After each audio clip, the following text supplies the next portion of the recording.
Again, looking very cozy in the feature match area. Warm. Prepared for inclement weather. His parents would be proud. The green light has been given and underway. We are here in round number 8. Eric very quickly sacrificing a Windswept Heath for a land that he cannot get. Gerry is just, you can't get anything by him. No. Mystic Monastery is Thompson's land. For Eric, he searched up a Prairie Stream with the Windswept Heath, a legal target. A little bit better there for Eric. Turn number 2, picked up a copy of Flooded Strand. Here is a Windswept Heath. Now there is Jace, Vryn's Prodigy. So over to Thompson we go. We'll see if he has an answer to this card. These Jeskai Black decks, of course, do play some cheap red mana. Excuse me, cheap red removal. Fiery Impulses, Wild Slash, and such. 4 copies of Fiery Impulse on the list here. No Wild Slashes. Gerry's deck a lot more controlling, not in the market for shock so much. Now, that wasn't Magmatic Insight. We saw Gerry a little bit earlier in the day cast that card. Looks like he has got 2 copies here this weekend, and a card you actually like in the deck quite a bit. It makes a lot of sense to me. Like I said, when you have a lot of card drawing like Painful Truce and Treasure Cruise, card drawing without selection in decks like this, you are likely to flood out, so it's a nice way to cash in the lands later on in the game. And so synergistic with Delve cards, with your copies of Jace. Gerry able to play with Treasure Cruise and Murderous Cut in the list. That's a lot of delving, and I'm sure the Insight's a huge part of being able to support that much delve. You saw an activation of Jace. There are 3 cards in the graveyard now. Eric does play a copy of Hellish Visionary. Draw a card. Looks like he's going to crack his fetch land as well. So now 4 cards in the graveyard for Eric. Jace looks like it'll be transforming on his next turn. Thompson takes his turn to play Jace. A Smoldering Marsh enters the battlefield tapped, and we'll be heading back Eric's way in just a moment. Yeah, Gerry, unfortunately for him, having one of those kind of clunky off-curve draws where all of his lands are coming into play tapped, and on top of that, he wasn't able to have one of his shocks or other removal spells for Jace. To Eric we go. His 4th turn of the game. Looks like Jace will be activated as the first order of business. Rally the Ancestors, the draw here. We'll find out what Eric does want to discard, and Jace will be transforming in just a moment. So Jace is the discard. There is the transformation into the Telepath Unbound. Thompson's so nice, going to give Eric a die. Going to take that Jace up to 6. And maybe we have another Elvish Visionary on the way, or perhaps an Antuco Husk. It's actually going to be a Fleshbag Marauder. I take it all back. That'll take care of the Jace. Eric will have to sacrifice his Elvish Visionary. Now we head back Thompson's way. Thompson, slow start out of the gates, as you mentioned, because of the lands. Yep. Very clunky opening here. Thompson, 2 main-deck copies of Disdainful Stroke, though. Very good for this matchup as the payoff cards in 4-color Rally, Collected Company, Rally the Ancestors. Disdainful Stroke gets them both. Excuse me, not Mystic Monastery. That's a land that Gerry has. It's a Monastery Mentor as we head back Hymel's way. There's Elvish Visionary. Hymel will draw a card. Another copy of Rally. We saw this earlier on Matthew Tickle's match. You know, this deck, it's got great mana. It's got some card drawing and all that sort of stuff, but sometimes it just doesn't get the lands to start the early stages of the game. One of the weaknesses of 4-color Rally is that it is not a deck that plays well when it's missing land drops. A lot of the other decks in the format, because of Delve or just by virtue of having cheap cards, can play a pretty effective game when they miss their 4th land drop or their 5th land drop. Not really the case with Rally that needs to get to 4 mana, because most of its 3 mana plays, they're fine, but they're not enough to win the game on their own. You start needing to get some of your power cards. Kalidas is showing up now. This one, a new card that we've seen a little bit today in sideboard. It's all from Jeff Hogan a little bit earlier. Thompson looks like 1 in his main, 1 in his sideboard this weekend. Yep, and another great card for Rally. I think it's a little bit worse than it would have been a couple months ago with the printing of Reflector Mage. Rally can break out of creatures that do this and offends up, much the same story, but it at least forces an answer. It's got a lot of relevant text on it, too. Yeah, a lot going on for this card in this matchup. Yeah, I think this is the kind of card where it is good in this matchup, but it's probably good in other matchups as well. It's a well-priced body. Lifelink, relevant text everywhere. I think there's a lot to like about this card. There's Illiport Cutthroat. Jace will tick up, going to slow Kalidas down. And now, Hymel's just at the mercy of Thompson not having a lot of removal spells. Every kill spell exiles, which is really bad news. Triggers Prowess for the Monastery Mentor. Allows him to get some pressure, start wearing Jace down a little bit as well. Every removal spell makes a monk and a zombie. Yeah. Yeah, that's pretty silly. Rarely do you see those 2 tribes allied together as part of the same fight. Sam Black and Jacob Wilson. Yeah. Taking people down. Typically they have different goals. Here's Soulfire Grandmaster and just the passing of the turn, so no removal, it appears, for Thompson. Over to Hymel we're going to go. Looks like he's found another land here in Polluted Delta, so the mana issues looks like they may be solved now. And Jace will tick up to 9. Maybe we see a Jace Ultimate here. For Hymel, at least 2 copies of Rally in hand. Also has a copy of Collected Company, and he'll just pass the turn back as we go back over to Gerry.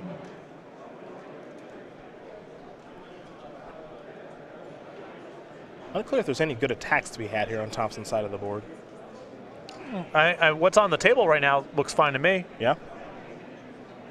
Pretty risky for Hymel to do any sort of significant blocking.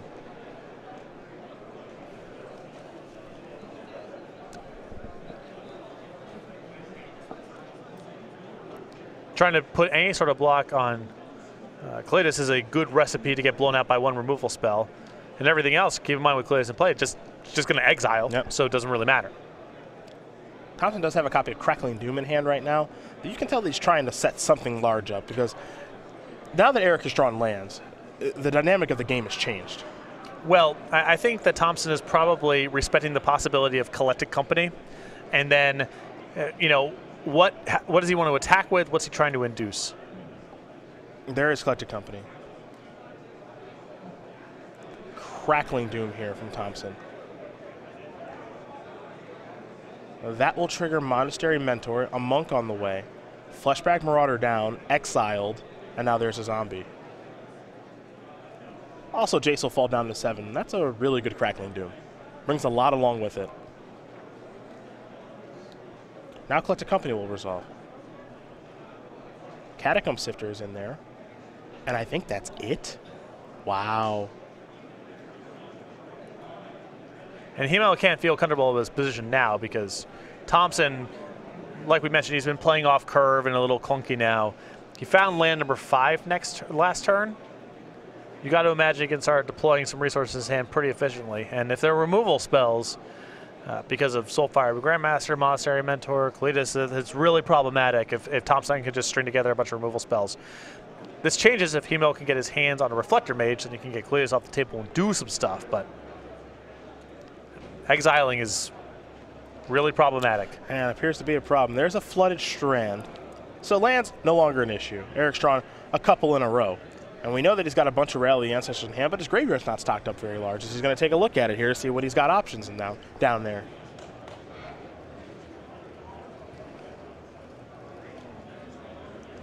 And I think he might just be passing the turn. Well, perhaps he'll start with Jace. From 7 to 4. Going to try Collected Company again.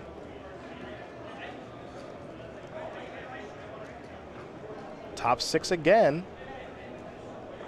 Will this one be better than the previous one? That's the question. Would be hard for it to be much worse. Nantuko Husk and Catacomb Sifter. I would say that's better. Another Eldrazi Scion on the way. Starting to build things up a little bit. The problem is that I don't think this board, and for as impressive as it looks, and certainly the Nantuko Husk is sizable, I don't think there's going to be much in the way of effective attacks here. And if Hymel can't get his graveyard back online, this is sort of a dead end. Eventually, he's going to get overwhelmed by Monastery Mentor. Well, it sounds like he needs to find something like a Sidisi's Faithful then, because one card that Eric does not have, to take a look through the deck list, no Reflector Mages. Wow, in the 75 or just in the... It looks like none in the 75. That is surprising. Now, he's got more stuff like Merciless Executioner and Fleshbag Marauder in his build. I do agree with you. A little surprising. Well, the problem is that, you know, those cards are great when you're playing them on curve, and they're really powerful with Rally and Collected Company. But you get into spots where there's a particular creature you need to get off the table, and you can't, and that's exactly the spot that Hymel's in right now. His Edict effects are not very good. Collected Company, the draw.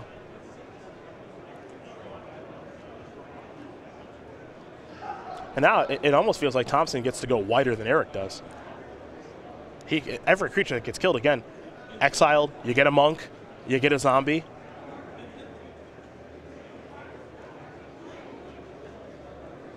On Nantuko Husk and a passing of the turn, looks like Thompson might sacrifice that Flooded Strand. He's going to do that on the upkeep. It's, again, another reasonable attacker here, but it does not amount to very much.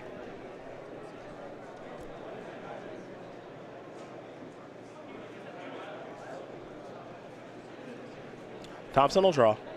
Blue to Delta is what he's found. He'll sacrifice that right away. Perhaps he's got something to do with all this mana now. I believe he has a copy of Treasure Cruise. That's something to do with all that mana. Gonna get a basic swamp here, Will Thompson.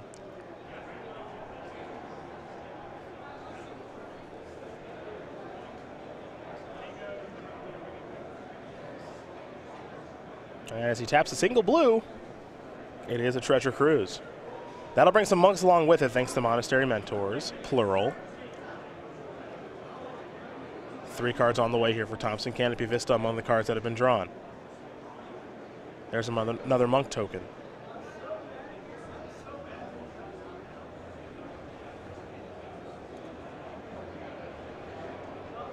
Much different than the Jeskai Black decks that we have seen Todd Anderson play. A lot of new cards too, which is cool. Yeah, so same kind of idea of trying to be a controlling deck, but doesn't have, like, I would say, the huge reliance on Soulfire Grandmaster or Jace like he used to, because as you said, there's just a lot of new cards now. And then because of that, you see 0 copies of Ojutai's command in the deck as well. Yeah. That card has fallen off a cliff.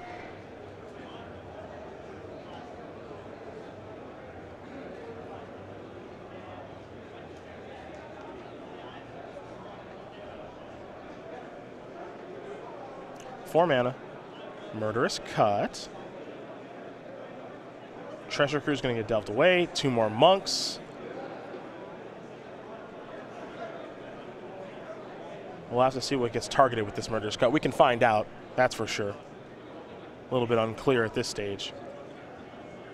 Looks like we might have Eclectic Company in response. Thompson wants to take a look and see what's in the graveyard. And the target here is Nantuko Husk. Mm-hmm. And that'll be a disdainful stroke to use 2 more monks. Husk, Exiled, Zombie. Whew. This is a tough board to beat. And certainly it looks bad for Merciless Executioner and Fleshback Marauder. Why? Break it down for me. Also, these creatures are huge, so they can afford to attack. And if we take a look at Cletus again here, the thing is we're putting the onus on removal spells. It says just when they die. Yeah. So if there's an exchange in combat. Yeah, you can't brawl with this thing either. Yeah.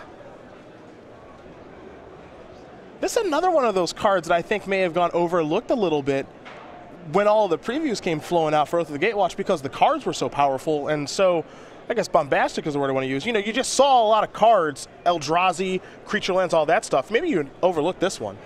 Well, this seems like the type of mid-range threat that needs some time to get online. Doesn't really do anything the turn it comes into play, and those cards can struggle to show up sometimes in Standard because the quality of the creature and creature removal spells are so high. But this, if a non-token creature an opponent controls dies text box, in this matchup is huge. I mean, I don't really see a way for Hymel to operate around this. The times that we've seen people get out from this card involve Reflector Mage or a removal spell, but playing through this card being on the table seems really hard for this deck. And with all the creatures out on the battlefield from Monastery Mentors pumping out monks as Thompson will sacrifice a Bloodstained Mire, it does seem pretty difficult for Hymel to actually work through this. There's a basic mountain.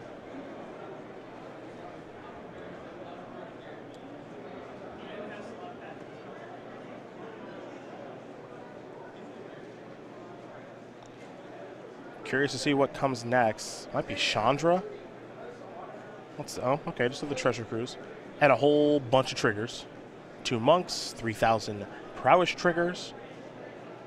Looks like Thompson only picked up lands off of that, however. I think he found a Crackling Doom. Yeah? Well, he left his mana perfect to cast it. 2 more monks. Whole bunch more prowess triggers. Hey, and a zombie. That's fun. If Thompson's doing this now, I'm assuming that he's just doing this to just set up a big alpha strike. I like attacking with a lot of creatures. Yeah. What's also notable is that Gerry's casting all these spells. Soulfire Grandmaster not even working its way into the equation as far as rebuying spells. Yeah, it got better stuff to do with his mana. Yeah. It's a wild thing to think, but that's almost certainly true. Yeah, and Eric is just going to concede this game because this is too many creatures. They're much too large. Gerry Thompson is going to win game number 1 here over Eric Hymel. Jeskai Black up a game over 4-color rally. That was the power of Gleetus at work. That was pretty impressive. Yeah. I mean, it looked like, you know, Hymel was going to get into a spot to maybe work through it. A lot of copies of Rally and Collected Company. Even got to resolve a few copies of Collected Company and just could not get that card off the table and could not operate with it in play. Well, to the sideboards we are going to go now. We will take a look at what both players are working with. And I mentioned no Reflector Mages, and you can see the sideboard here. 2 Duress, 3 Undefense of the Foremost, 3 Ration Clerics, 2 Dispels, a Fleshback Marauder, and 4 Murderous cut here for Eric. Well, some number of the Duress and Dispels, probably all 4 copies, I think will be coming in this matchup. And the 4 copies of Murderous cut. It's not the best against Jeskai Black because they don't really have that many creatures and you can't play that reactive of a game, but Cletus, as you saw, Hymel just needs more cards that can get that off the table. For Gerry Thompson, he's got another Cletus in the sideboard, 3 Radiant Flames, 2 Roast, 2 Dispel, 3 Negates, a Chandra Flamecaller, a Linvala the Preserver, an Infinite Obliteration, and an Utter End. I like some mixture of the Dispel Negate stuff. There aren't that many spells, so you can go overboard with it pretty easily, but I think a little bit of that stuff is fine.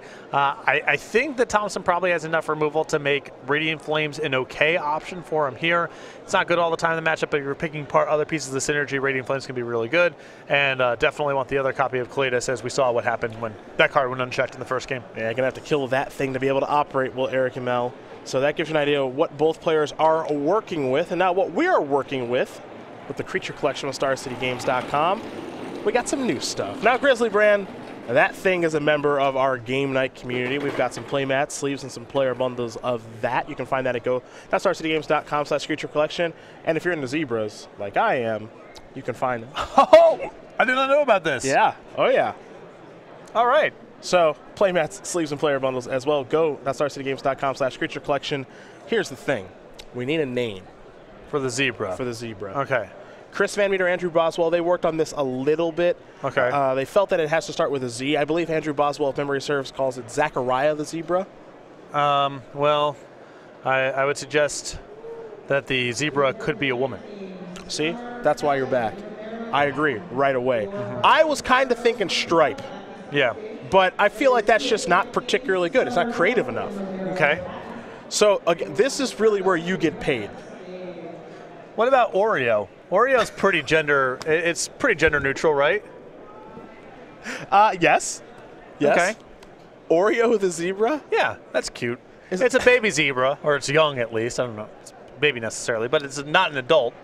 It's in contrast with the largeness of the zebras around it, so it's definitely a child. Okay. Now, does this have anything to do with the ice cream that we ate earlier? It could be inspired by that, yes. Okay. But I think the name stands on its own merit. Fair enough. We will consider Oreo the zebra. Yeah. Moving forward. I'll think about it some more. I'm sure I can come up with some more good names. Well, this is the sort of thing that pops up, you know, when you wake up in the morning, middle of the night, you're taking a shower, pot of coffee's on, boom, you think of the name. It's tough to think of it on the spot. Yeah, you can't just do Otter van Bismarck every time. Yeah, not every name is going to be Otter von Bismarck. Yeah, that's going to be tough to do. Both players are going to take a look at their openers, by the way. If everything I came up with was an A+, you would start just calling them C's. Because it's all the same, right?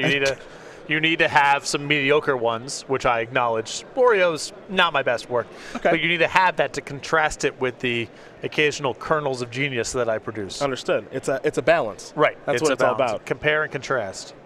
Looks like Eric's going to take a mulligan while Gerry is happy with his 7 cards. Gerry Thompson has been starting tournaments undefeated recently, and the day 2s have not been going particularly well. Most notably, that Season 4 Invitational, where he was really thinking after day 1, got a real shot at the Players' Championship here, and then he kind of crashed and burned, unfortunately for him. Does not want to see that be the case yet again. Off to a great start. And it looks like his build, at least how Game 1 played out, looks like he's pretty good against the Rally deck. Hymel played a Evolving Wilds on turn number 1, did not sack it at the end of Thompson's turn, so it leads me to believe he needs to draw some lands. All right. Well, there's a lot of bad case scenarios going on here. There's a couple. One is he's so desperate for lands that he doesn't want to thin one out of the deck.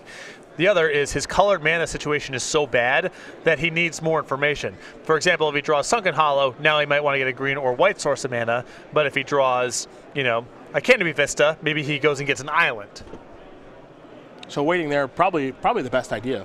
Well, if you have nothing to play on curve, and if you fetch right away with your Evolving Wilds, you're likely to draw a redundant color land next turn and not be able to cast anything.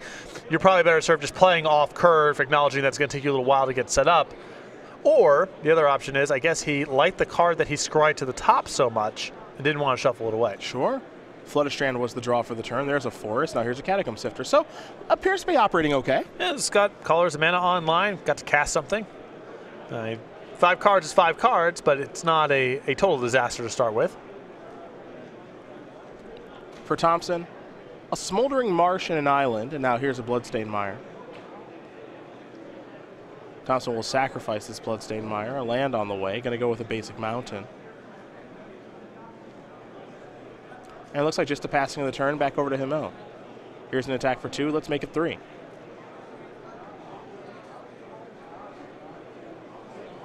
After that is another Catacomb Sifter, a Flooded Strand, and a passing of the turn. Soulfire Grandmaster the draw here for Thompson. More problematic, I believe, is the Radiant Flames that is in Thompson's hand. That would be a bit of an issue, yeah. Yeah, that would be tough.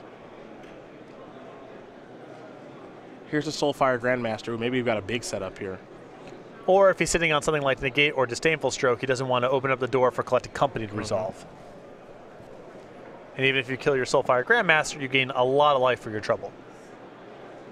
It appears as though he can be a little bit patient right now. Also, with the Flood Strand up, Hymel could have some sort of counterspell of his own. Could have his own negate. When your opponent's on 5 cards and you have something as powerful as Radiant Flames on this kind of board, your mindset needs to be more about preventing disaster than maybe making the most efficient play on any one given turn. Here come the Catacomb Scepter. Soulfire Grandmaster, no interest in blocking. This is Nantuko Husk. And now Thompson will just untap. Time to draw a card. Picked up a copy of Roast.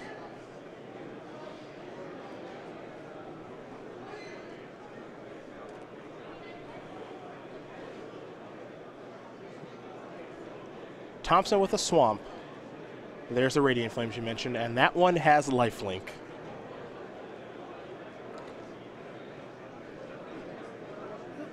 Hymel can just put everything on the husk. Yep. Prevents a lot of life gain, gets to keep the Nantuko husk. It's still a disaster, but at least he gets to keep something. There's a Prairie Stream off the Pluto Delta. Gets to enter the battlefield untapped.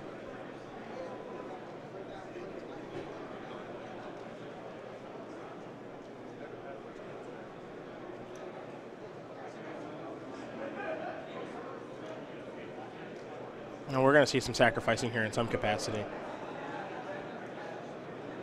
Going to get to scry a bunch, will Eric. I believe he sacrificed both these Eldrazi Silence for mana because of the Collected Company in hand, and Gerry has got that kind of set up and ready to go here. And he'll sacrifice this as well. So now Radiant Flames will resolve. Thompson will gain some life here. Looks like 6 total. And now here's Collected Company. And I don't think he can negate this fast enough, assuming he does have the counterspell. And there is Disdainful Stroke. That'll work just fine. Eric has an Nantuko Husk and nothing else. There's an attack for 2. The follow-up, a Jace. Not a bad follow-up. That'll give him a shot to get back into it. Very good if he gets on tap. Yep. Thompson picked up a copy of Negate, and he's very quickly sacrificing a Pluto Delta.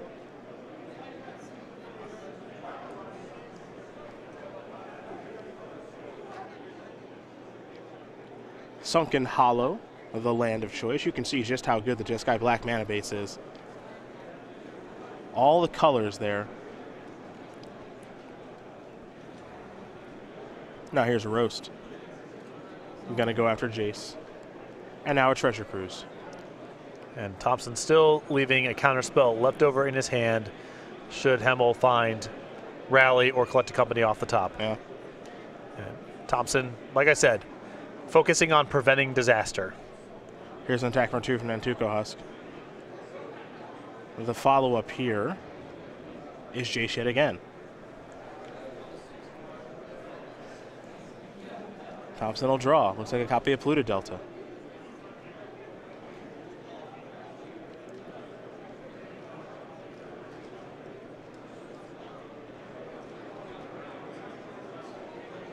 So he wants to go about doing this turn now. At least 1 negate, potentially 2 in Thompson's hand right now to stop the big payoff spells. But if he's got no pressure and no removal spell, this Jace is a big concern. Mm-hmm. And it looks like Thompson is in the old Jeskai Black flooding out. We see it quite a bit. Yeah, we have seen this before. There's an activation of Jace. Draw, discard Windswept Teeth. The transformation is complete. It'll start on 5. It's going down to 2. It's an attempt to collect a company, and there's a negate to stop that.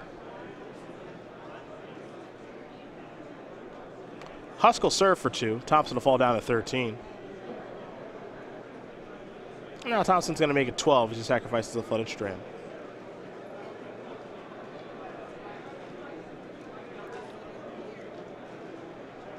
Basic Plains weapon of choice. But Thompson does need some action here. Picked up a Jace of his own. Not shabby. Yeah, there are worse draws. Wooded Foothills the land for the turn. There is Jace. And now Thompson will just pass the turn back. Hymel will untap that Husk and all those lands. He's got an active Jace on 2. He'll draw a card for the turn.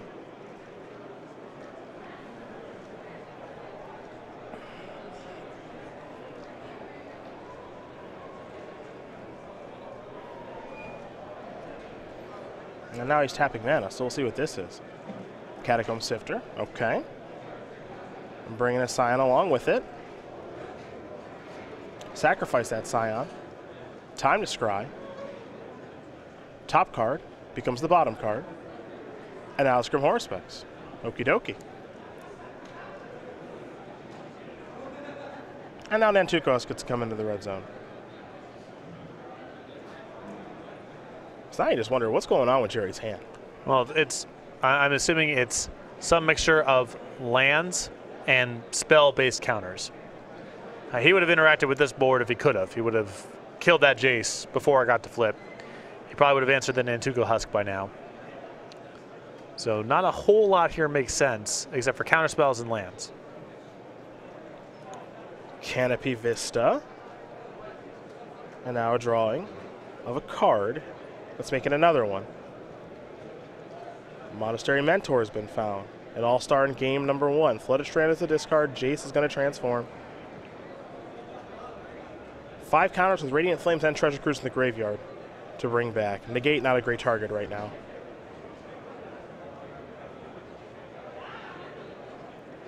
Radiant Flames going to do a nice job of clearing some stuff up. It would give Eric a card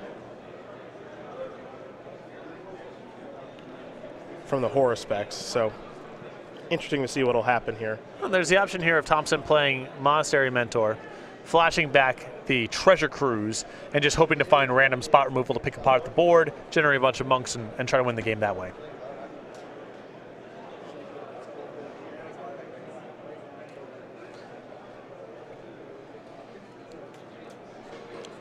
Looks like you might be seeing him go that Monastery Mentor route. Down goes Jace to 2, and now he's going to go for a cruise. I think it's on the super cheap. Looks like it's going to be 2 mana. There go all 6 cards. Twice as much as it usually is. 3 cards drawn. Magmatic Insight. Give me another monk. Give me 2 more cards. Painful Truths. Don't know if he wants even more cards, especially at the cost of life right now. It's gone from nothing to draw 8 this turn, potentially. Yeah, there are worse turns. There are definitely worse turns. But right now, it looks like he's just going to leave negate up. We're going to head Eric's way now. You know, now with Thompson having refueled, you got to feel like as long as you prevent one of the big spells from resolving, you should be fine. You've got a lot of inevitability here.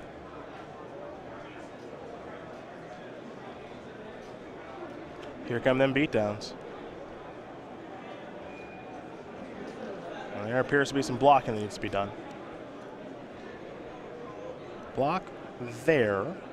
A little unsure of himself right now. Looks like that monk wanted to jump in front of the old Catacomb Sifter.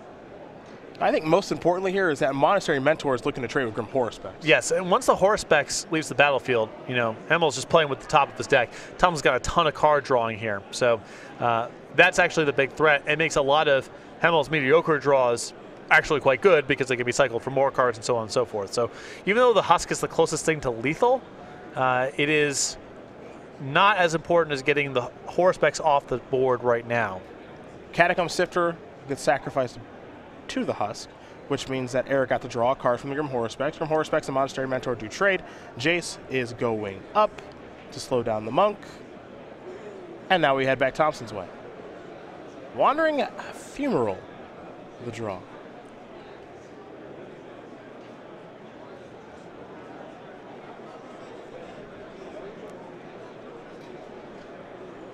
And where does Gerry want to go now? Painful Truths down to 5. 3 more cards on the way. Radiant Flames among them. There's also a Jason there.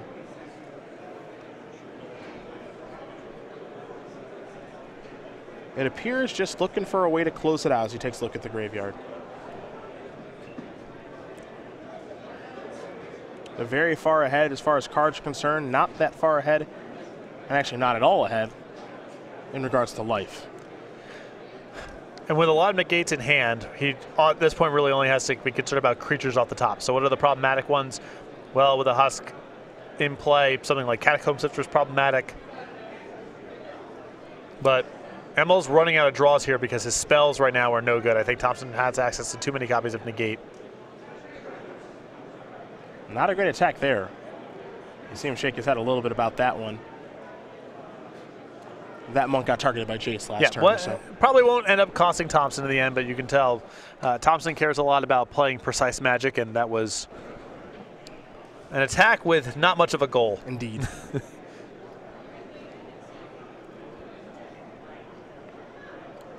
Evolving Wilds here from Eric. He'll sacrifice a land, then we're going to go back his way.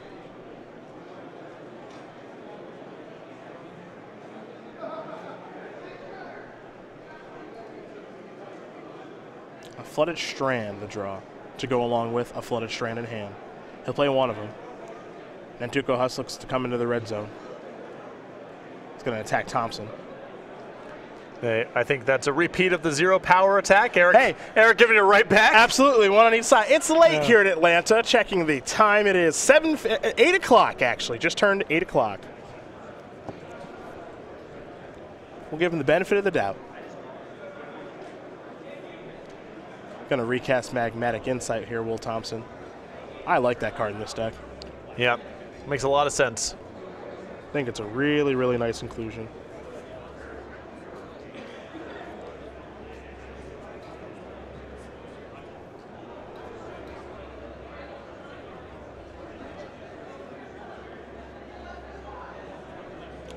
Wandering Funeral going on the beatdown path. Jace going to fall down to 1. Shambling Vent, another creature land. Hey, deck that's got a black-white one and a red-blue one. Oh, yeah. Where do I sign up, baby? I love it. Eric going to sacrifice that Flood Strand, get himself a Canopy Vista. 2 of each. And it's nice because you kind of want versatility. You'd rather have 1 of each than 2 of either one of them. And it's a little bit easier on your mana to activate both in the same turn if they're spread across multiple colors. I just want to dabble. Just a sampler. Yeah. That's all I want to do. I just want to dabble around. Husk will attack. Jace is going to block and then activate. Here's Rattle of the Ancestors. That's rather unlikely.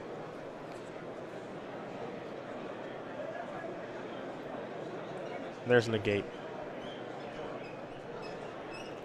Draw and discard here for Gerry. Radiant Flames, the draw. Wooded Foothills to discard. Transformation complete. Jason's going to target the Monk. There's a Flooded Strand. Pass the turn back. And now Hymel is officially on empty. Yep. Fire Impulse to draw. That can take care of the Nantuko Husk. If Thompson even deems it necessary. Yeah. I mean, Gerry at this point is approaching a position where he can take care of Jace, take care of that Nantuko Husk, attack Hymel for some points of damage, and leave up counterspell mana. The Vent and the Fumarole are active. And now it's time for the beatdowns. Gonna spin the Fumarole into a 4-power creature. Jace is going to tick up, slow down the Husk, and just pass the turn back, Will Thompson. Hymel will draw. Didn't get a great look at it. But he's tapping mana, so it was certainly a spell. And it's another copy Nantuko Husk. The interesting thing about this deck is there are times where it looks like an unbeatable deck, 4-color Rally, and then there are times where it looks decidedly mediocre. Well, if you're able to stay on top of the payoff cards in Rally and Collected Company, the rest of the deck isn't all that strong. And Thompson, sweepers, and spot removals, normally those cards aren't all that effective against Rally, but if you're shutting the door on Collected Company and on Rally the Ancestors, the spot removal spells become very good. A Fiery Impulse will take care of one Nantuko Husk. Now, one thing to note as well, as here's a Treasure Cruise. You know, we've talked about in the past how this deck has a propensity to flood out the Jeskai Black deck and also takes a little while to close. You take a look at the time, 13:35. Still having a little bit of difficulty getting the job done if we had to make our way into a third game here. Yeah, it's not the fastest deck here. Thompson's, this game has been a little bit on the slow and uneven side too. You know, Jace on both sides of the table, and that has a habit of slowing down the games too. But he's starting to get on the offensive. Wandering Fumarole going to go active. Here come the beatdowns. Spin the Fumarole. Bunch of damage to be dealt here. A Bloodstained Mire. Jace will tick up to 7. And that'll be it for Thompson's turn. Eric will draw, as he's at 5 right now. And does this one do anything? Well, he's dead on board to the creature lands and the creature, so. And the answer is no. Gerry Thompson going to win this match here over Eric Hymel. 2-0. Jeskai Black will take care of 4-color Rally. And for Thompson, it's another undefeated start. He is 8-0 with 1 round left to play. He's already locked up day number 2. That's not a question. Now it's if he can be undefeated yet again. And, you know, we've seen the lesson now in back-to-back rounds on recipes for beating 4-color Rally. Gerry Thompson this round and Brad Nelson in the round previous. If you can fight over the payoff cards effectively, counterspells are the easiest way to do it. But